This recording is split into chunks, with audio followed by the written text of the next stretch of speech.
인사할 시간도 왔습니다. 여러분의 시간을 낭비해드릴 느리지만 쿨한 과학, 안될 과학 랩미팅입니다. 반갑습니다, 교수님.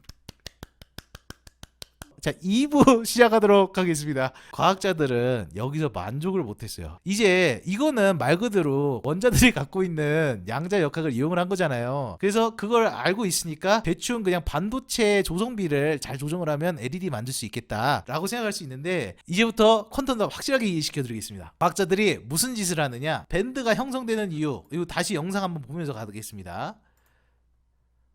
자, 원자가 하나 있을 때는 원래는 상태가 딱 한 군데씩만 있을 수 있었는데, 원자가 모여서 많아지면 많아질수록 밴드가 형성된다 그랬잖아요. 고체 덩어리는 3차원으로 원자들이 가득가득 모여 있는 거잖아요, 이 밴드가 형성되기 위해서. 근데 과학자 한 명이 궁금해진 거야. 원자가 덩어리가 아니라 만약에 반도체를 만든다고 치면 완전 얇은 필름을 만들어서 2차원적으로는 겹치는 게 없으면 어떻게 되지? 얇은 필름으로 만들면 에너지 밴드가 어떻게 바뀌지? 이 말은 뭐야? 전자가 위아래로는 움직일 수, 양옆으로는 움직일 수 없는 거예요. 2차원으로만 움직일 수 있고 지방향으로는 움직일 수 없어요, 전자가. 어떻게 보면 이제 전자들을 1차원적으로 구속을 시켰을 때 분명히 에너지 밴드의 형태가 바뀔 거란 말이죠. 그래서 일단 이걸 이용을 해서 또 뭘 할 수 있냐면, 제일 중요한 거는 여기에는 밴드갭이 큰 반도체를 여기다 쓰고, 여기 사이에는 밴드갭이 작은 반도체를 약간 얇게 그 샌드위치를 시키면 어떻게 되겠어요? 일단은 전자들을 뭐 이렇게 모으는 것도 좋겠고, 뭐 이건 중요하지 않습니다. 이걸 이용해서 뭐 레이저도 만들고 뭐 이런다는 거예요. 근데 중요한 것은 밴드갭의 형태가 바뀐다는 거예요. 어떻게? 이렇게. 실제로 에너지 밴드가 이렇게 일직선이 아니라 이렇게 생겼어요. 이렇게 1차원적으로 구속을 시켜 샌드위치를 시키니까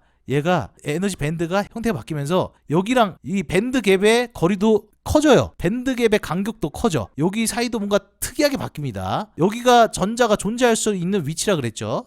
그렇다면 2차원으로 구속시키면 에너지 밴드가 바뀌어. 이상해. 3차원으로 구속시켜 완전 나노 사이즈의 공으로 만들어. 나노 사이즈의 공이나 큐브로 만드니까 다시 원자 하나만 있을 때처럼 딱 여기 밴드갭이 막 점점 막 많아지는 거야. 이 위치에만 전자가 존재할 수 있게 되는 거예요. 다시 밴드가 사라지고 그냥 딱 위치에서만 전자가 존재할 수 있는 걸로 다시 바뀝니다. 그죠? 다시 원자화가 되는 거예요. 밴드갭이 실제로는 딱 일정하게 있는 게 아니라 반도체에서 사실 밴드갭이 좀 약간 여러 가지로 존재를 해요. 밴드갭이 한 반도체 안에서. 그러다 보니까 무슨 문제가 있었냐면은, 이 반도체로 LED를 만들면 원래는 주황색 빛만 만드는 반도체를 만들고 싶었는데, 이 반도체는 사실 주황색 빛만 나오는 게 아니고 밴드갭이 큰 노란색, 약간 연두색 이런 빛들도 같이 나가요. 그래서 이게 지금 이 포토 에너지라고 보이는 게, 이게 X축이 색이에요. 색. 여기 정도를 초록색이라 할게요. 빨간색, 주황색, 노란색, 초록색, 청록색, 파란색, 남색, 보라색이라고 생각하셔도 됩니다. 여기 순서대로. 근데 아까 그냥 일반 반도체, 벌크라는 게 그냥 덩어리라는 거예요. 고체 덩어리. 그냥 일반 반도체를 썼을 때는 우리가 만약에 예를 들어서 여기가 이제 파란색이라고 쳤으면 파란색 LED를 만들고 싶었는데, 실제 이 LED에서 나오는 빛은 파란색뿐만 아니라 청록색, 초록색, 그리고 뭐 남색, 보라색도 섞여서 나오고 있는 거예요. 근데 우리가 여기를 반도체를 1차원적으로 얇게 만들고 2차원적으로 얇게 만들고, 더 심각하게는 3차원적으로 얇게 만들어서 나노 사이즈의 필름으로 만들고, 그 다음에 나노 사이즈의 와이어로 만들고, 나노 사이즈의 공으로 만들면 어떻게 돼요? 에너지 밴드갭이 존재할 수 있는 상태가 점점 획일화됩니다. 획일화. 예를 들어서 빨간색 빛이라고 쳤을 때 빨간색 빛밖에 나올 수 없어. 어떻게 되냐? 색순도가 빡 올라가는 거예요. 색순도가. 그래서 일반 LED는 사실은 약간 색이 좀 섞인 색이 나오는데, 이거를 나노 사이즈로 1차원 줄이고 2차원 줄이고 3차원을 줄여서 컨턴 닷을 만드니까 점점 색순도가 좋아지더라. 고체로 만들면서 에너지가 존재할 수 있는 위치가 밴드로 형성이 되는데, 이 밴드가 점점 줄이니까, 나노 사이즈로 줄이니까, 3차원적으로 줄이니까 밴드가 점점 무너지면서 다시 마치 원자의 그 선 스펙트럼처럼 순도가 높아지더라. 그래서 우리가 컨턴 닷을 만드니까 진짜 파란색, 진짜 빨간색, 진짜 초록색을 만들 수 있게 되는 겁니다. 순도가 높아지는 게 아니야. 보세요. 이 게인이잖아요. 이득이란 말이에요. 말 그대로 효율이라고 보시면 돼요. 이 색을 발광하는 효율이 엄청나게 높아져요. 요거를 이제 양자 구속 효과라 그래요. 그냥 덩어리 반도체를 나노 사이즈로 줄이는데 1차원으로 한쪽 벽만 줄이면 이걸 퀀텀 웰이라 그래요. 그리고 2차원으로 줄여, 1차원, 2차원으로 줄이면 어떻게 돼요? 도선이 나오죠. 반도체 선이 나오죠. 요거가 이제 퀀텀 와이어. 그리고 1차원으로 줄이고 2,000으로 줄이고 3,000으로 줄이면 나노 사이즈의 반도체 공이 나오겠죠. 요거를 퀀텀 닷이라고 하는데, 이러면서 에너지 밴드의 형태가 바뀌는 거를 우리가 이제 퀀텀 컨파인먼트 효과라 그럽니다. 양자 구속 효과. 이게를 완벽하게 하기는 쉽지 않을 거예요. 처음 들으시기 때문에. 그렇지만 퀀텀 닷이 왜 중요한가, 왜 만들려고 하는가, 바로 이것 때문입니다. 이것 때문. 요거만 기억하면 돼요. 반도체를 매우 작은 공으로, 나노 사이즈의 공으로 만들어 놓으니까 반도체를 구성하는 원자의 수가 줄어들면서 밴드가 무너지게 되고, 전자가 존재할 수 있는 위치가 마치 원자 하나 있을 때처럼 이렇게 띄엄띄엄 있게 되는 걸로 바뀌게 된다라는 거예요. 퀀텀 닷을 만들어 놓으면. 그렇게 되면 무슨 장점이 있다? 일단은 내가 원하는 색을 정확하게 표현할 수 있고 더 효과적으로 발광할 수 있다. 요 정도가 퀀텀 닷의 장점입니다. 자, 그래서 자, 이걸 가지고 뭘 할 수 있어요? 우리 LED 만들 때 어떻다 그랬어요? 반도체 물질을, 조성비를 바꿔서 만들었잖아. 근데 반도체 물질의 조성비를 바꿀 때 안 좋은 점이 뭔지 알아요? 갈륨은 괜찮아. 근데 인디움 비싸.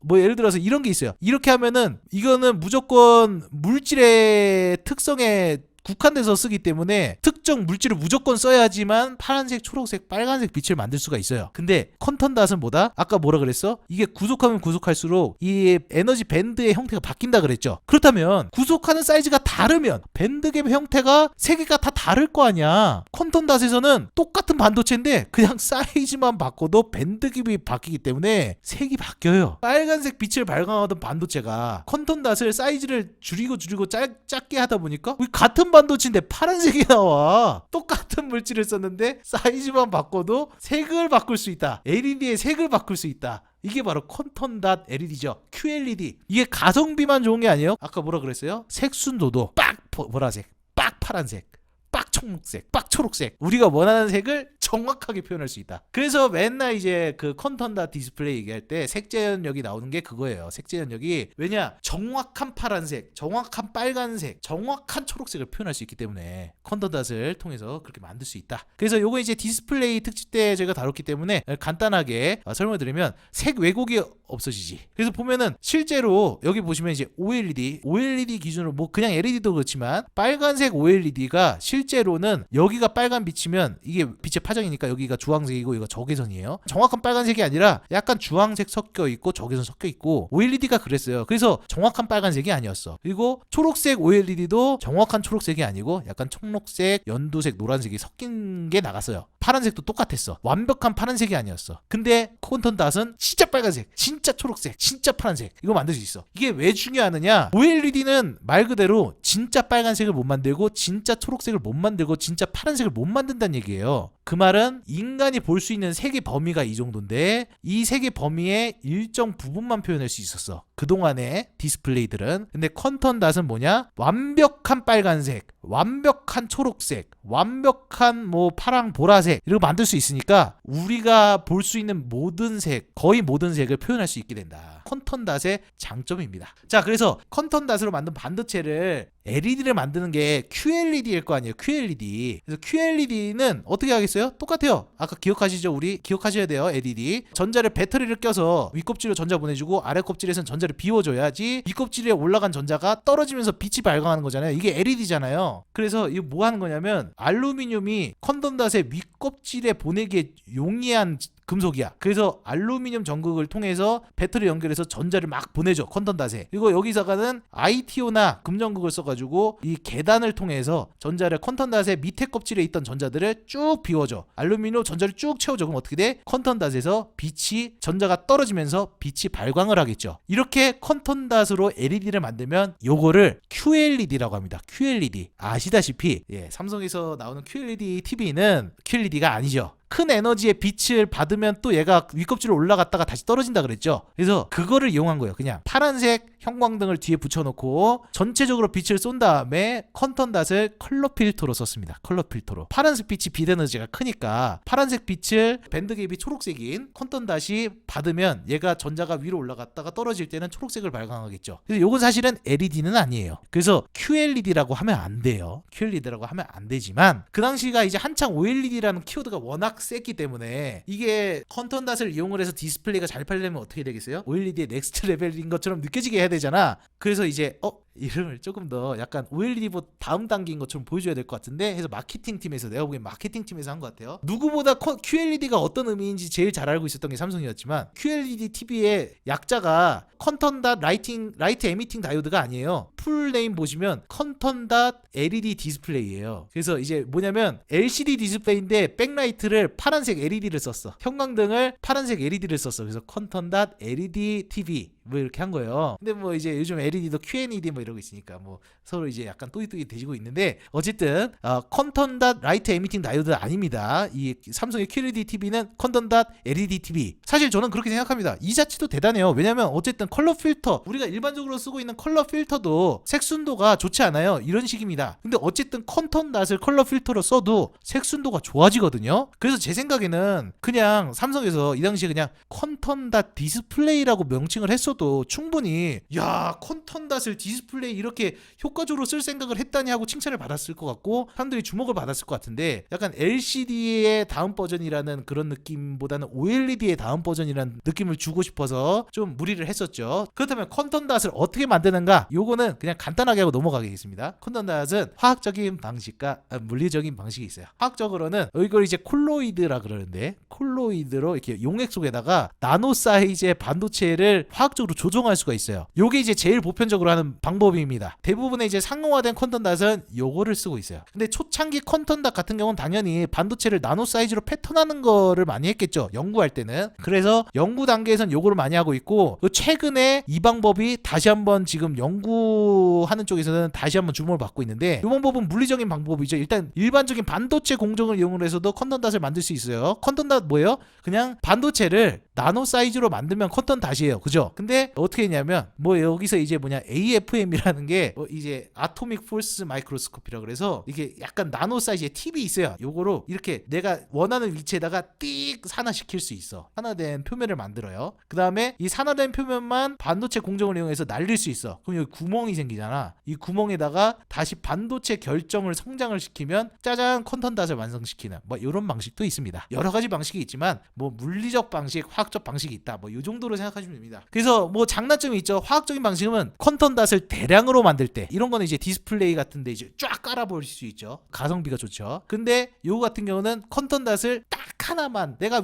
원하는 위치에 딱 하나만 만들고 싶을 때는 이제 물리적인 방법이 필요하겠죠. 뭐 이 정도. 그래서 지금 삼성에서 정말 컨턴닷으로 만든 LED에서 정말 좋은 성능을 계속해서 업그레이드를 해서 논문을 발표를 하고 있습니다. 그래서 제가 보기에는 언젠가 상용화 시킬 것 같아요. 진짜 QLED를 보시면은 QLED 지금 충분히 성능 좋습니다. 근데 왜 아직 상용화가 안 되느냐? 이게 나노 사이즈의 반도체를 만들다 보니까 얘가 수분이나 산소 같은 데에 노출이 되면은 얘도 약간 OLED처럼 좀 성능이 나빠져요. OLED가 유기물이라서 산화가 잘 되고 뭐 수분에 취약하고 이래서 LED로 넘어가고 싶었던 건데 이게 막상 무기 반도체 LED인데도 불구하고 나노 사이즈로 줄이다 보니까 얘도 산소랑 수분에 취약해집니다. 그래서 그거를 이제 컨트롤하는 거를 지금 많이 하고 있고 그래서 요즘 나오는 이제 컨턴닷들이 그래서 뭐 나노 쉘을 셨다 그래서 이제 컨턴닷 주변에 이렇게 껍질을 코팅을 해요. 뭐 이런 걸 하고 있어요. 화학적으로. 실제로 삼성에서 최근에 정말 좋은 연구 결과들을 발표하고 있고 지금 나름 제가 본 거는 특정한 빛 발광 기준에서 대략 계산해 봤을 때 16,000시간 정도 킬 수 있다. 요거까지 봤어요. 근데 적어도 상용화 하려면은 10년 정도 키워도 괜찮은 걸 만들어야 되거든요. 10년 정도. 그래서 아직까지 이제 상용화까지 갈 길이 좀 있지만 그래도 점점 상용화 단계로 가고 있다. 점점 업그레이드가 되고 있다라는 희소식을 전하고 싶습니다. 그리고 자 이제 우리가 컨턴닷 어디다 또 응용할 수 있을까요? 전자가 핵으로부터 존재할 수 있는 에너지 위치를 우리가 마음대로 조정할 수 있게 됐잖아요. 이게 디스플레이만 쓸 수 있겠습니까? 아닙니다. 또 다른 곳에서도 컨턴닷이 연구가 되고 있는데요. 바로 어디겠습니까? 태양전지입니다. 태양전지에도 컨턴닷을 이용하면 효율 지금 맨날 효율 나쁘다. 태양전지 효율 왜 이렇게 낮냐? 안 그래도 태양 에너지 작은데 효율 왜 이렇게 낮아갖고 언제 태양전지 제대로 쓰겠냐 이런 얘기 나오잖아요. 이제 과학자들이 원자를 갖고 놀 수 있는데 태양전지 효율 높여줘? 컨턴닷 써봐 이런 얘기가 나오기 시작해요. 왜? 봐봐요. 우리가 제일 일반적으로 쓰고 있는 게 바로 이 실리콘 태양전지인데 실리콘 태양전지가 반도체 중에서는 제일 좋아요. 일반 반도체 중에서는. 그치만 이 실리콘마저도 사실은 요 정도의 범위에서만 흡수를 해요. 태양 에너지를. 그 말은 뭐야? 이게 지금 그 구분을 해드리면 희미한 게 뭐냐면 태양 에너지가 지구 밖에서 들어오는 거고, 여기 가운데 있는 거 요게 뭐냐면 실제 태양 에너지가 대기권을 뚫고 들어온 태양 에너지예요. 요거를 우리가 이제 활용할 수 있겠죠, 요 태양 에너지를. 근데 실리콘은 요만큼만 흡수할 수 있어. 그러면 그 말은 저구에서는 지금 다 버리고 있다는 얘기예요. 그리고 자외선 쪽 파란색 쪽도 지금 가시관 쪽도 완벽하게 흡수를 못하고 있어요. 왜냐면은 실리콘의 에너지 밴드 갭이 중심이 이쪽 정도 되기 때문에 그래요. 그래서 여기는 다 지금 태양빛을 받고 있는 건 똑같은데 실리콘 태양전지 우리가 일반적으로 쓰고 있는 요 태양전지는 여기 지금 다 버리고 있다. 애깝죠, 애깝죠. 근데 이게 또 실리콘이 이만큼 흡수를 해도 다 전기로 바꾸는 것도 아니다. 어쨌든 빛을 받으면 전자가 윗껍질로 올라가는 건 똑같은데 여기서 이제 열 에너지로 변환되기도 합니다. 그렇기 때문에 실제로 전기로 발생되는 건 또 여기 흡수하는 거에서 뭐 몇 퍼센트 안 됩니다. 그래서 우리가 태양전지 효율이 뭐 크면 20% 뭐 이런 얘기가 나오는 거예요. 예, 손실이 있기 때문에. 뭐 열에너지로 소모되는 것뿐만 아니라 전기로 뺄 때도 그 전자가 이동하면서도 또 이제 손실이 생겨요. 이런 것들 때문에 문제가 있는데, 이런 것들을 어쨌든 지금 이 한계들이 보이죠. 이 한계들을 컨턴닷을 이용을 하면 괜찮지 않을까, 이런 얘기들이 나오기 시작을 했어요. 어떻게? 봐봐요. 아까 말했죠, 실리콘은 요만큼만 흡수할 수 있죠. 일단 흡수하는 것부터 늘릴 수 있습니다. 왜? 컨턴닷은 밴드갭을 내가 원하는 대로 바꿀 수 있잖아, 사이즈만 줄이면. 그 말은 뭐다? 실리콘에서는 여기만 흡수할 수 있었는데 내가 어떤 반도체를 사이즈만 줄이면 실리콘 태양전지가 흡수하지 못하는 태양 에너지의 영역들을 다 흡수할 수 있다. 그래서 우리가 온전히 모든 태양 에너지를 다 흡수해서 전기로 바꿀 수 있다. 이런 아이디어들이 있습니다. 컨턴닷으로 태양전지를 만들면. 또 다른 것도 뭐가 있느냐, 두 번째 이런 게 있어요. 실리콘 태양전지 같은 태양전지는 그냥 완전 고체 덩어리 태양전지잖아요. 근데 봐봐요, 결국에는 얘가 전기로 바뀌는 거는 윗껍질의 바닥까지 떨어진 전자가 전기로 바뀌는 건데, 그 말은 예를 들어서 빨간색 빛을 받았을 땐 괜찮아. 근데 초록색, 파란색, 보라색, 자외선 이런 색은 에너지가 크잖아요. 에너지가 큰 그 빛을 전자가 받으면 어떻게 돼요? 굳이 저까지 올라가. 굳이 밴드의 그 꼭대기까지 올라가. 그죠? 그럼 얘가 어떻게 돼요? 열 에너지로 손실이 생깁니다. 그래서 일반 이제 실리콘 태양전지 같은 경우는 이런 데서 열 에너지 손실이 생겨요. 그러면 아깝잖아. 근데 컨턴닷은 예를 들어서 보라색 빛을 받았어. 에너지가 크잖아? 에너지가 크니까 전자가 여기 올라갔는데 이제는 이 밴드가 아니니까 못 내려가, 함부로. 그래서 그냥 에너지를 포기하고 떨어집니다. 여기서 에너지를 포기하고 떨어지는데 이 포기한 에너지가 뜬금없이 그 옆에 이웃집 전자를 올려놔요. 어쨌든 에너지를 포기한 게 어딘간 써먹어야 되니까. 그래서 다시 한번 보니까 똑같이 보라색 빛 하나가 들어와서 전자를 올려놨는데 여기는 전자 하나만 올려놨어. 근데 여기는 컨턴닷에서는 보라색 빛을 쐈는데 전자가 두 개가 생겼어. 전류가 두 배야. 전기를 두 배 만든 거예요. 1A의 전류를 만들 수 있었던 태양전지였는데 컨턴닷으로 만드니까 2A가 흘러 똑같은 빛을 받았는데 대박이죠. 이게 이제 네이처 사이언스에 이제 논문이 발표가 됩니다. 2000년대. 요거를 이제 우리가 이제 전문 용어로 멀티플 엑시톤 제너레이션이라고 그래서, 엑시톤은 뭐냐면 그냥 전자가 윗껍질로 올라가서 흥분했다. 그래서 엑시톤이라고 합니다. 두 개가 생겼잖아. 빛을 하나 받았는데 전자가 윗껍질에 두 개 올라갔잖아. 와, 이러면은 이론적으로 뭐 이제 30% 정도의 효율을 갖고 있었던 태양전지가 60% 만들 수 있겠네? 이런 가능성을 가지고 엄청나게 연구를 하고 있어요. 근데 아직은 컨턴닷 기반의 태양전지는 시작 단계이기 때문에 지켜봐야 돼요. 아직도 해야 될 게 많습니다. 효율이 실질적으로는 많이 확보되지 못하고 있습니다. 하지만 우리가 태양전지를 얘기하면 항상 빼놓지 않는 그림이 나오죠. 자, 이게 미국의 국립연구소에서 매번 이제 그 태양전지가 신기록을 갱신할 때마다 업데이트를 하는데, 하나만 기억하세요. 컨턴닷은 속이 비어있는 마름모다.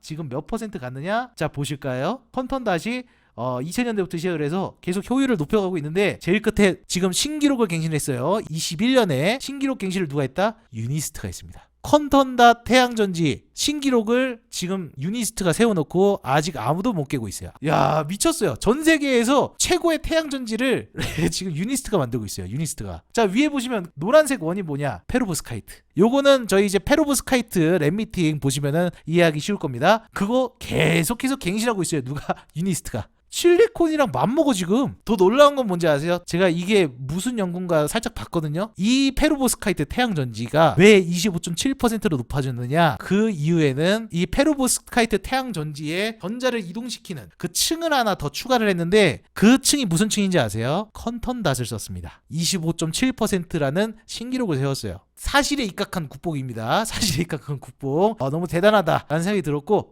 너무 멋있다고 생각을 했습니다. 그리고 이제 컨턴닷 하니까 또 어디다 써먹을 수 있을까 이런 생각이 듭니다. 양자면 요즘 핫한 거 뭔가 쓸 수 있을 것 같죠? 그러면서 나온 게 뭐예요? 바로 요즘 핫한 양자통신, 양자컴퓨터, 바로 양자정보기술이라고 그러죠. 양자통신이랑 양자컴퓨터를 아우러서 양자정보기술이라고 그러는데 여기다가도 컨턴닷을 써먹을 수 있을 것 같은데? 컨턴닷은 양자를 마음대로 조작하는 거니까 컨턴닷 쓸 수 있을 것 같은데?